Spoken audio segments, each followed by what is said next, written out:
Okay, so imagine you're at a dinner party and there are two people there. Person A tells you they make $120,000 a year, drive a Tesla, just bought a house in a nice neighborhood, and takes trips to Europe twice a year. Person B tells you they make $65,000, drives a 10-year-old Honda, rents a modest apartment, and their last vacation was camping 3 hours away. Quick, who's wealthier? If you said person A, you're wrong. And you're wrong in the exact same way that keeps 78% of Americans living paycheck to paycheck regardless of their income. Here's the truth. Wealth has almost nothing to do with your income, your job title, or what you drive.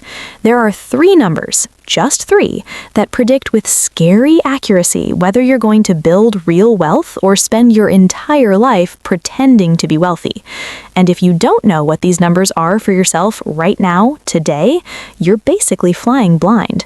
My name is Arpi, and I spend way too much time thinking about what actually separates people who build wealth from people who just look wealthy.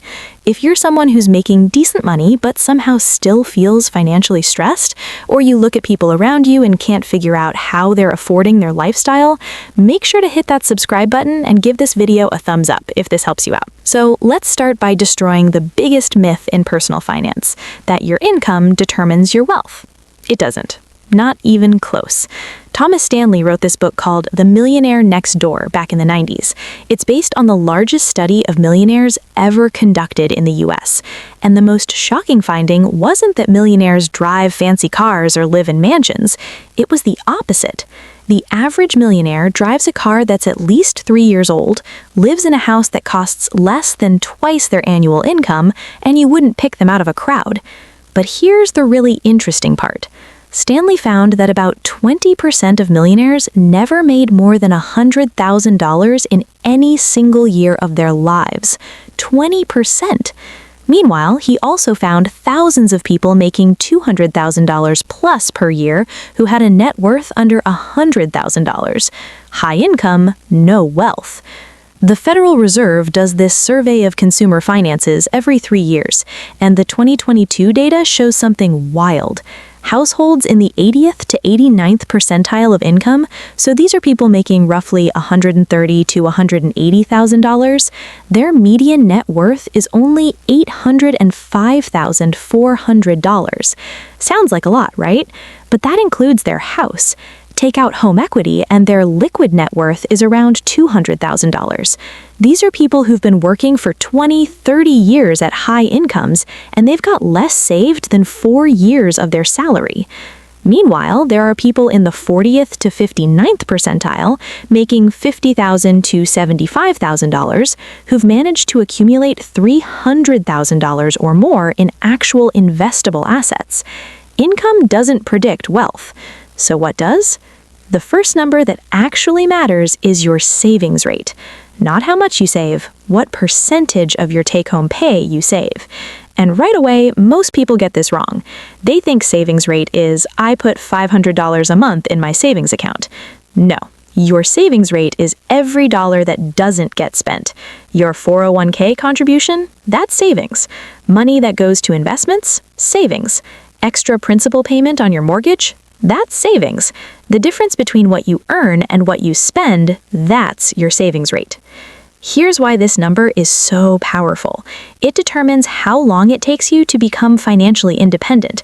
And I mean this mathematically, not as some vague aspirational thing. If you save 5% of your income, which is what the average American saves according to the Bureau of Economic Analysis, it will take you about 66 years of working to save enough to retire. If you started at 22, you're working until you're 88. That's not retirement planning, that's just hoping you die at your desk. But if you save 15% of your income, you can retire in 43 years. Start at 22, you're done at 65. That's actually a normal retirement. Save 25%, you're done in 32 years. Start at 22, retire at 54. Save 50%, you can retire in 17 years. This is where it gets really interesting, because now we're talking about people in their late 30s who are financially independent. This isn't magic, it's just math. The more you save, the less you need to support your lifestyle, and the faster your assets compound to support that lifestyle.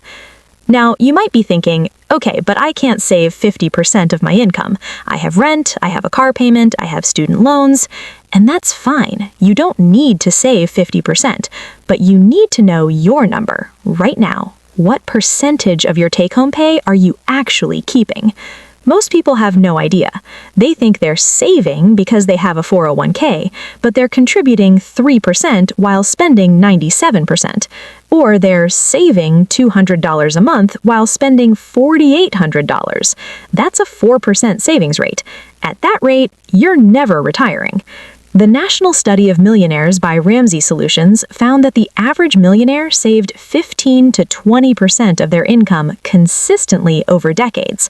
Not 5%, not whatever's left over. 15 to 20% every month, no matter what. So here's where this gets psychological, because your savings rate isn't really about money, it's about identity. If you save 5% of your income, you're identifying as someone who needs to spend 95% of what they make to feel okay. You're saying, my life requires 95% of my income to function. If you save 25%, you're identifying as someone who can live well on 75% of their income. That's a completely different person making completely different decisions every single day. Let me give you an example. Two people, both making $60,000 after taxes. Person A saves 5%, that's $3,000 a year, $250 a month. Person B saves 25%, that's $15,000 a year, $1,250 a month. Now both of them get a $10,000 raise. They're now making $70,000 after taxes. Person A thinks, great, I can finally upgrade my apartment, maybe get a nicer car. Their savings stays at $250 a month because they've anchored to that dollar amount, not the percentage. Their lifestyle goes up, but their savings rate actually drops to 4.3%. Person B thinks, great, now I can save even more. They keep their lifestyle the same and now save $17,500 a year, still 25%. Their savings rate doesn't change because they're anchored to the percentage, not the dollar amount. 10 years later, with modest investment returns, Person A has saved about $38,000. Person B has saved about $247,000. Same starting salary, same raise, but one of them is on track to be wealthy and the other is on track to work until they die. The difference is psychological. Person B doesn't feel deprived living on 75% of their income because that's who they are. They're not giving up 25%, they're keeping 25% for their future self. Person A feels like they're sacrificing when they save because they've identified as someone who needs to spend everything to be happy.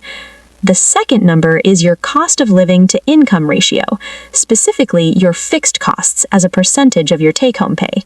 Fixed costs are the big ones: housing, transportation, insurance, debt payments, the stuff you can't easily change month to month. And here's the brutal truth.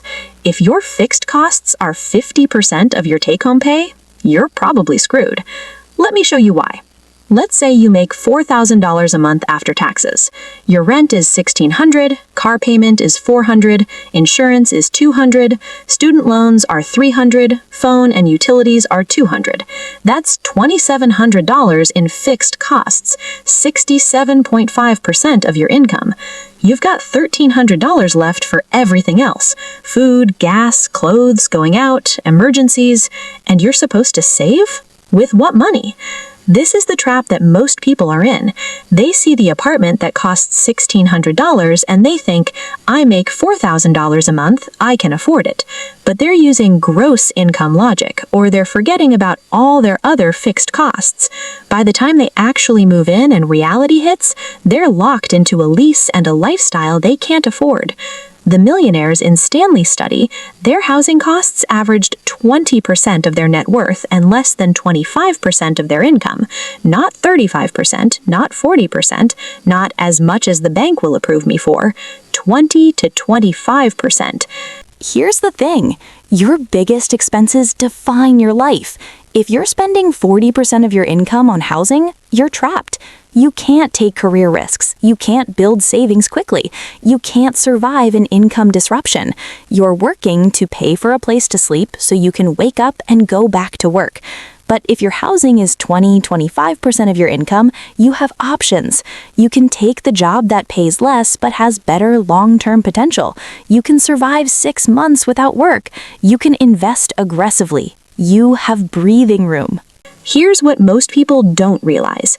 Your savings rate and your cost of living ratio are basically inverses of each other. You can't save 20% if your fixed costs are 70%. The math doesn't work. Let me show you 3 scenarios. All 3 people make $5,000 a month take home. Person A, fixed costs are $3,800, 76%. They've got $1,200 for everything else: food, gas, entertainment, emergencies. If they try to save $1,000, 20% of their income, they've got $200 for everything else. That's $6.50 a day. It's not sustainable. They'll save for 2 months, then have a crisis, drain the savings, and start over. Their actual long-term savings rate is maybe 3 to 5%. Person B, fixed costs are $2,500, 50%. They've got $2,500 for everything else. If they save $1,000, they still have $1,500 for life. That's $50 a day. It's tight, but it's doable. They can actually maintain a 20% savings rate long term. Person C, fixed costs are $1,500, 30%. They've got $3,500 for everything else. They can easily save $1,500, 30% savings rate, and still have $2,000 for life. They're comfortable, they're building wealth, and they're not stressed about money. Same income, completely different financial futures. And the difference is just that one ratio, how much of your income is spoken for before you even have a choice. The third number is your net worth to income multiple. This is your total net worth divided by your annual gross income. And this is the number that actually tells you if you're winning or losing the wealth building game. Stanley's research found that the average wealth accumulator, someone who's on track to retire comfortably, should have a net worth equal to their age times their annual income divided by 10.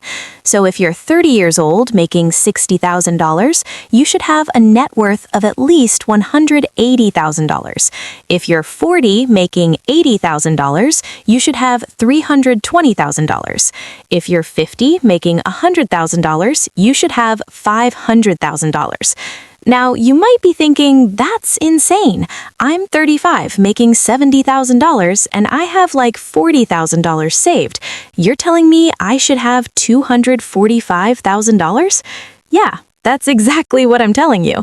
And if you don't, you're behind.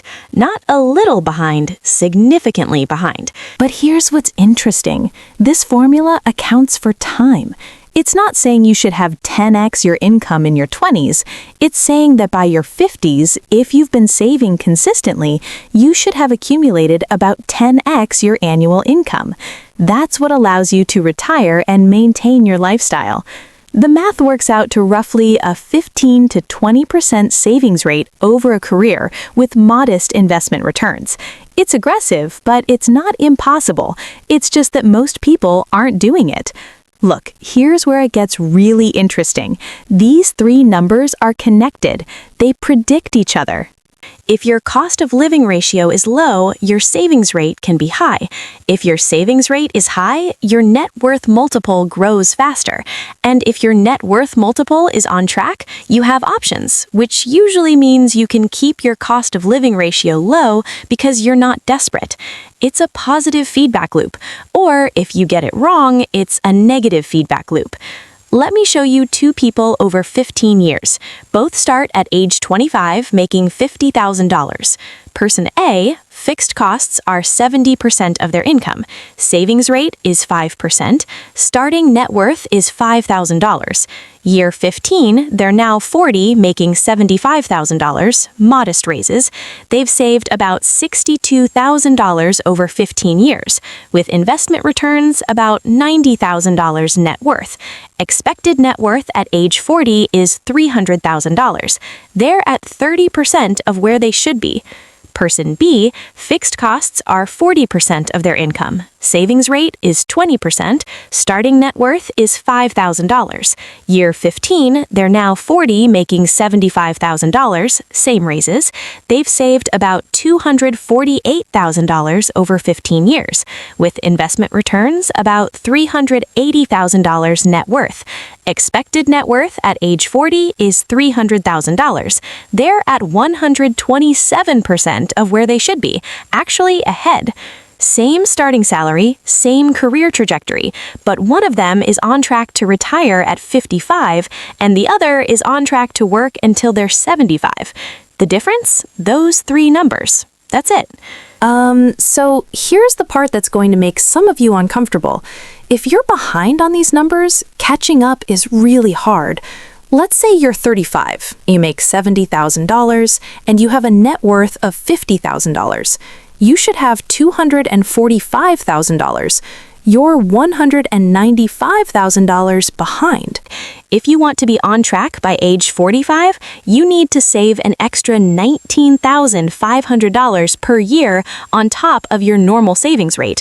If you're currently saving 5%, $3,500 per year, you need to save $23,000 per year. Total. That's 33% of your gross income, probably 40% of your take-home. Can you do that? Maybe, but it requires a complete lifestyle overhaul. You probably need to move somewhere cheaper. You definitely need to drive your car until it dies. You're not going on vacation for a while. You're not going out to eat. And here's the psychological trap. You're 35. Your friends are buying houses, going to nice restaurants, taking trips. You're at the age where society tells you you should be enjoying the fruits of your labor. And instead, you're living like you're 22 again, trying to catch up from the mistakes you made when you actually were 22. This is why these numbers are so important to get right early. The earlier you optimize these three numbers, the easier everything becomes. A 25-year-old who keeps their cost of living ratio at 40% and saves 20% is going to be wealthy almost by accident. A 35-year-old trying to catch up has to make sacrifices that feel genuinely painful. But, and this is important, better to start catching up at 35 than to wake up at 55 and realize you have nothing. Okay, so let's make this practical. I want you to calculate these three numbers for yourself right now. Not later, not tomorrow, right now. Number 1, your savings rate. Take your last month's take-home pay. Now add up every dollar that went to savings. 401k contributions, IRA contributions, brokerage account deposits, extra mortgage principal, everything that didn't get spent. Divide savings by take-home. That's your savings rate. If it's under 10%, you're in danger. If it's under 5%, you're in crisis. If it's over 15%, you're on track. If it's over 25%, you're going to be wealthy. Number 2, your cost of living ratio. Add up your fixed costs, rent or mortgage, car payment, insurance, all types, minimum debt payments, phone, utilities, subscriptions you actually use, divide by take-home. If it's over 60%, you're trapped. If it's 50 to 60%, you're stressed. If it's 40 to 50%, you're okay. If it's under 40%, you've got options. Number 3, your net worth multiple. Add up everything you own minus everything you owe. Include retirement accounts, investments, home equity, everything. Subtract all debts. That's your net worth. Divide by your annual gross income. Expected target, your age divided by 10.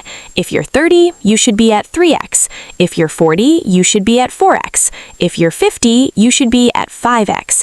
If you're within 20% of your target, you're fine. If you're below that, you need to increase your savings rate now.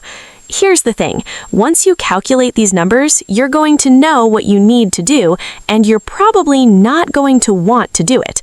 If your cost of living ratio is too high, you need to move or get a roommate or sell your car or break your lease.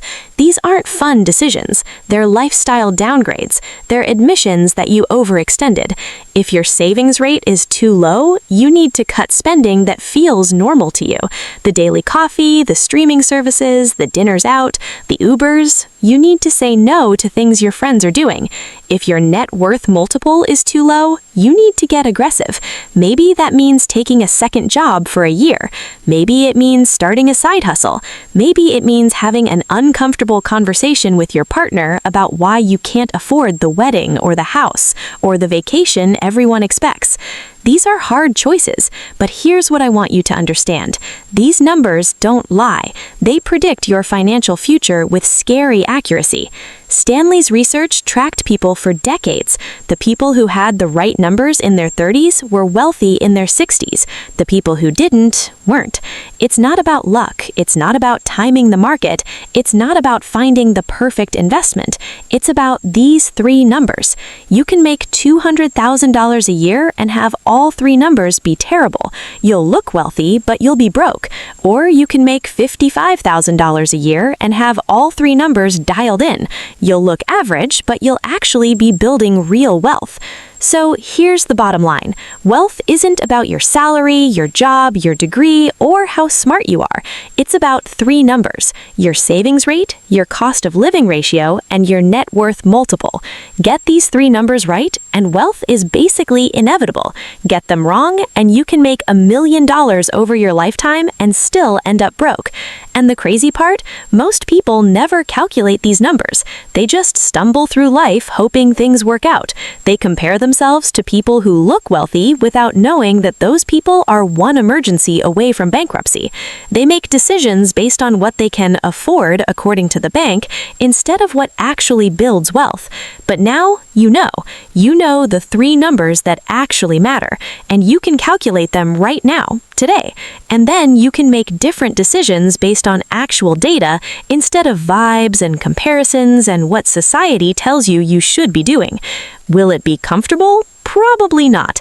Will it require you to live differently than your peers? Almost definitely. Will it mean making sacrifices now for future you? Absolutely. But in 20 years, when your friends are still stressed about money and wondering why they can't retire, you'll be the one with options. You'll be the one who's actually wealthy, not just pretending to be. So pull out your phone right now and calculate these three numbers: your savings rate, your cost of living ratio, and your net worth multiple, and then make one change, just one, to improve them. That's how wealth actually happens, not with one big win, but with three numbers that compound over decades into financial independence. If this changed how you think about wealth, hit that like button and subscribe, and drop your savings rate in the comments. I want to see where everyone is actually at. No judgment, just data. I'll see you in the next one.